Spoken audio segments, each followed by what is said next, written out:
Il-Maltin komplew juru xewqa dejjem tikber li qattaw ftit jiem ta' mistrieħ u jivvjaġġaw barra minn xutna, hekk kif ċifri ġodda għat-tieni kwart tal-2025 maħruġa mill-Uffiċċju Nazzjonali tal-Istatistika l-NSO juru żidiet sinifikanti kemm fin-numru ta' safriet li lili imqattajn barra u saħansitra fl-infiq tagħhom. Fil-fatt bejn April u Ġunju li għaddew jirriżulta li n-numru ta' ċittadini lokali li sifru l-barra mill-pajjiż kien smat għal aktar minn 200,000 persuna, żieda ta' iżjed minn 11% fuq l-istess perjodu is-sena l-oħra.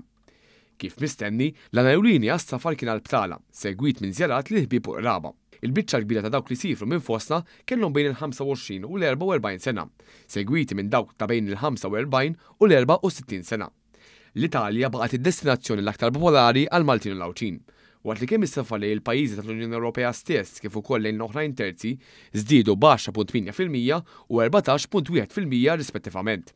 Minn barra hekk, li barra telgħu għal 1.49 miljun li jfisser żieda ta' 23.9% fuq April-Ġunju 2024.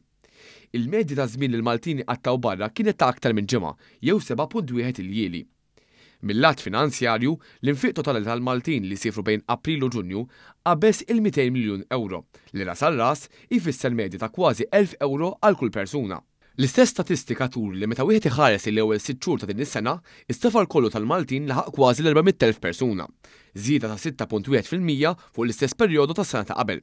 Li imqattajn matul dan iż-żmien kien ta' 2.8 miljun, waqt l-ammont totali li Maltin nefqu barra minn Malta qabeż 377 miljun euro, kważi 15% iżjed fuq l-istess perjodu is-sena ta' qabel.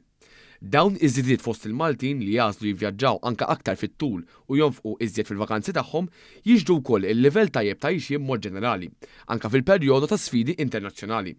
Fl-aħħar snin, bosta popli oħrajn, inkluż dawk fl-Unjoni Ewropea, kienu mċatin milli jkunu jistgħu jagħmlu l-istess, mhux tinqas minħabba l-piżijiet li ġew mobbija bihom.